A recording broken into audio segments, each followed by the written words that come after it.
Бір кісінің үйінің төменгі қабатында ағаш өңдейтін шеберханасы бар екен. Ол есікпен терезе жасап күнделдеді. Бір күні жұмыс істеп жатқанда электр қуаты өшеді. Ұзақ уақыт бойы күтсе де жанбайды.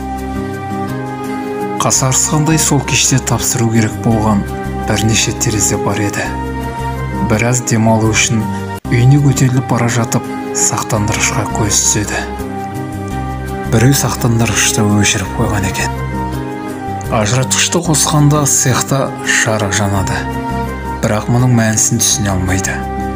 Жұмысқа қайта кіріскенде сол нәрсе тағы қайталанады. Бірақ бұл жолы кінәлі адамды көреді. Баласы үй мен цех арасындағы сатыдан дыбыссыз ақырын түсіп, сақтандырғышты өшіріп жатқан кезінде әкесін дәл алдында көреді. Әкесі 10 жасқа енді толған баласының мұндай опасыздығын кешіре алмайды. Соның кесірінен бір күні босқа кетті.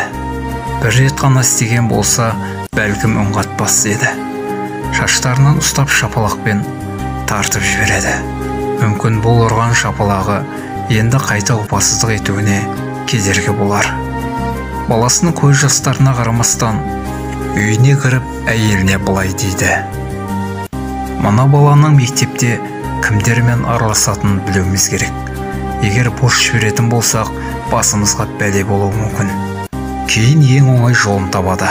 Баласының еш қалдырмай ұстап жүретін күнделігінде достарына қатысты мәлімет бар еді. Баласы күнделігін көрсеткісі келмесе де тыңдамай оны оқи бастайды.